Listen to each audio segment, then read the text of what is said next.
భవానీదేవి కృష్ణని మురారిని అయితే పిలిపించి, మీకు విషయం చెప్పాలి.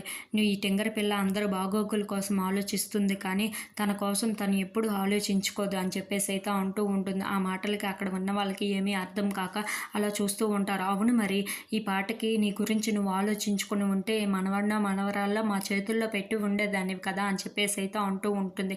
ఆ మాటలకి అక్కడ ఉన్న ముకుంద అయితే ఒక్కసారిగా షాక్ అయిపోయి అలా చూస్తూ ఉండిపోతుంది. ఇంతలో అక్కడ ఉన్న రేవతి అయితే, అక్క, ఈ పంతులు గారిని పిలిపించి మంచి ముహూర్తం పెట్టించమంటావా అని చెప్పేసి అయితే అడుగుతూ ఉంటుంది. ఆ మాటలు విన్న భవానీదేవి అయితే, వద్దు, అవసరం లేదు, ఎందుకంటే ముహూర్తం పెట్టిన ప్రతిసారి ఏదో ఒక ఆటంకం ఏదో ఒక అడ్డంకు వస్తుంది, ఎందుకు ఆ ముహూర్తాలు ఏవి మనకి అచ్చి రావటం లేదు అని చెప్పేసి అయితే అంటూ ఉంటుంది. ఆ మాటలకి ఏం చేద్దాం అక్క అని చెప్పేసి అయితే రేవతి అడుగుతూ ఉంటుంది.